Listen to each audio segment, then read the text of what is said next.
নিষিদ্ধ ছাত্রলীগ বৈষম্যবিরোধী ছাত্র আন্দোলনের উপর ঘাড়ে ভর করে চলে আসছে। এই যে রক্ত ঘাম ত্যাগ সময়কে বিসর্জন দিয়ে আমরা একটা স্বাধীনতা অর্জন করলাম, সেই স্বাধীন বাংলাদেশটাকে যারা এখন পরাধীনতা তার সাগরে ডুবিয়ে দিতে চাচ্ছে, যারা যোগ্য বা যারা আসলে নেতৃত্ব দিয়েছিল গণ আন্দোলন আন্দোলন আন্দোলন সময়, তারাই তারাই তারাই সামনে ফ্রন্ট লাইনে এসে বাংলাদেশের নেতৃত্ব হোক, আমরা এটা চাই। আজকের এই পরিস্থিতিটা সৃষ্টি হওয়ার পিছনে আমি দায় দিব এখানে বৈষম্যবিরোধী ছাত্র আন্দোলনের দায়িত্বশীল যারা রয়েছে তাদের। আসলে তারা নতুন ছাত্র সংগঠন আত্মপ্রকাশ করবে, ভালো কথা, আত্মপ্রকাশ করুক। তাই বলে তারা নিষিদ্ধ ছাত্রলীগের মতো সেই সে আগের মতো প্রোপাগান্ডা ছড়াচ্ছে এবং সেই ছাত্রলীগের ভর হয়তো বৈষম্যবিরোধী কাঁধে ভর করে আজকে তারা সেই মধুর ক্যান্টিনের ভিতরে চেয়ার ছোড়াছুড়ি করে, তাদের নিজেদের ভিতরে ঝামেলা করে, মারামারি করে।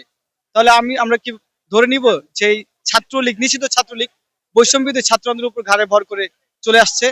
এটা বলতেই পারি। কেননা ঢাকা বিশ্ববিদ্যালয়ে একসময় আমরা ছাত্রলীগের পরিষদের, যখন আমরা রাজুতে আমরা আন্দোলন সংগ্রাম করতাম, তখন দেখতাম যে এই ছাত্রলীগের ছেলেপেলেরা আমাদের উপরে হামলা করতো। এত ছাত্রলীগের সেই নেতাকর্মীরা কোথায় ছিল, কোথায় এখন? আজকে সবাই বৈষম্যবিরোধী ছাত্র আন্দোলনে চলে গেছে। এদের ভিতরেই ছাত্রলীগ লুকিয়ে আছে, তারাই প্রশ্রয় দিচ্ছে। নাগরিক কমিটি দেখেন, তাদের প্রতিটা জেলা উপজেলায় তাদের নেতা আওয়ামী লীগ, যুবলীগ এবং নিষিদ্ধ ছাত্রলীগের নেতাকর্মী এখনো আছে, তারা প্রশ্রয় দিচ্ছে। মানে তারা এখনই যদি সামান্য 6 থেকে 7 মাসের পরবর্তীতে বাইরে থেকে তারা ওই আইসা এইভাবে ঝামেলা করতে পারে না। আমি তো আপনাকে বললাম ওইভাবে তাদের যে দায়িত্বশীল রয়েছে এবং তাদের অনেকটা ভুল রয়েছে, এর জন্যই তাদের ভিতরে নিজেদের ভিতরে বড় একটি ঝামেলা হয়েছে। এই নিজেদের ঝামেলার কারণে আজকে হয়তো এই আওয়ামী লীগ, যুবলীগ তারা হয়তো এটা আমাদের সুযোগ নিবে। এই প্ল্যাটফর্মটা ছিল বাংলাদেশের সর্বোচ্চ সর্বস্তরের জনগণের। এখানে ছাত্রদের সাথে এই যে 18 তারিখের পরে এটা আর ছাত্রদের ভিতরে ছিল না, এটা পুরো আম জনতার সবাই এই এই ব্যানারের সাথে যুক্ত থেকে কাজ করছে। বিশেষ করে আমরা বাংলাদেশ ছাত্র অধিকার পরিষদের পক্ষ থেকে আমরা যারা ছিল সবাই কোনো কাজ করছে, কিন্তু তাদেরকে যখন এই 5ই আগস্টের পরে তাদেরকে মাইনাস করে দেওয়া হয়েছে। এই ব্যানারে তাদেরকে কোনো জায়গা নেই। এই ব্যানারটা শুধুমাত্র তো এই যে বৈষম্যবিরোধী ছাত্র আন্দোলনে এখন যারা কাজ করতেছে তারা তো শুধু তাদের ব্যক্তিত্বের কাজ লাগাইতেছে। কেন এটাকে সার্বজনীন করা হয় নাই?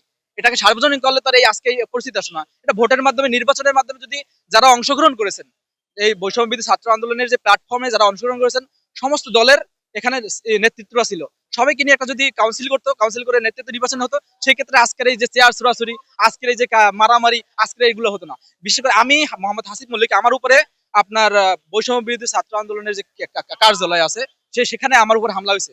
আমার উপর হামলা হয়েছে কেন কেন হামলা হয়েছে? আমি তো এই পুরো শুরু থেকে শেষ পর্যন্ত এই আন্দোলনের সাথে যুক্ত ছিলাম। তারপর আমাকে কেন হামলা করছে? কি আমি ছাত্র অধিকার পরিষদ করে বিদায় কেন হয়? এই যে তারা যে কাজগুলো করলো, এখন আজকে সেই সেই পুনরাবৃত্তি এখানে ঢাবির মতো জায়গায় তারা সেই পুনরাবৃত্তি করলো। এই যে রক্ত ঘাম ত্যাগ সময়কে বিসর্জন দিয়ে আমরা একটা স্বাধীনতা অর্জন করলাম, সেই স্বাধীন বাংলাদেশটাকে যারা এখন পরাধীনতা তার সাগরে ডুবিয়ে দিতে চাচ্ছে, তাদেরকে তো আসলে এটা ঠিক না।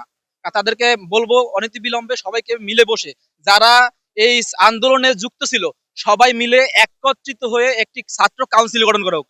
যখন ছাত্র কাউন্সিল গঠন করা হবে, তখন আমাদের ভিতরে ভেদাভেদ থাকবে না।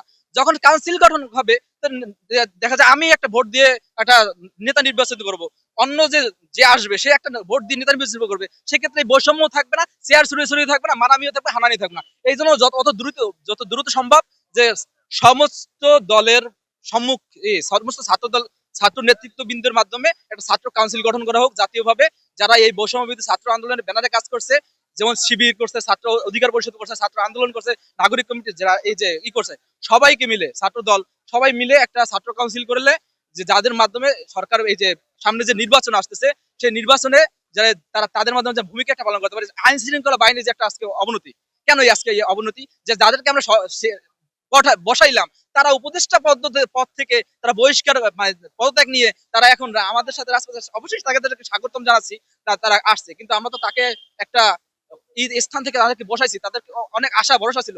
রাজনৈতিক দল নিয়ে বা আমাদের কমিটি নিয়ে যে দ্বিধাদ্বন্দ্ব, আসলে আমি মনে করি 18 কোটি মানুষের যে চিন্তা ধারণা, বা আমরা জুলাই অভ্যুত্থানের পরবর্তী সময় আমরা দেখেছি যে বিভিন্ন বিভিন্ন সাংগঠনিক যে তালিকা, আপনি দেখবেন নাগরিক কমিটি বলেন, আপনি বৈষম্য ছাত্র আন্দোলন বলেন, যে কমিটিদের তালিকা, এই তালিকাটা আসলে সঠিকভাবে প্রণয়নের পেছনে আপনার কারা কারা দায়ী বা কারা কারা এই বিষয়ে সচেষ্ট সচেষ্ট ভূমিকা রাখতে পারে, আমি মনে করি তখন থেকে যদি কি আমাদের এই এই সমাধানের চেষ্টাটা তখন থেকে চালিয়ে গেলে হয়তো বা আজকের এই বিষয়টা হতো না।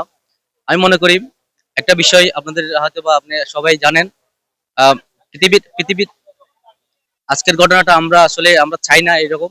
But আমরা বাংলাদেশি যারা ছাত্র সমাজ আছি, আমরা চাই যারা যোগ্য বা যারা আসলে নেতৃত্ব দিয়েছিল আন্দোলন সময়, তারাই তারাই সামনে ফ্রন্ট লাইনে এসে বাংলাদেশের নেতৃত্ব হোক, আমরা এটা চাই। আমরা কোনো দ্বিধা দ্বন্দ্ব, আমরা কোনো বিভেদ সৃষ্টি হতে চাই না। আমরা সব বাংলাদেশ সকল ছাত্র জনতা, সকল ছাত্র বিপ্লবী সবাই এক হয়ে আমরা বাংলাদেশে বিনির্মাণ করতে সামনের দিকে এগিয়ে নিতে চাই।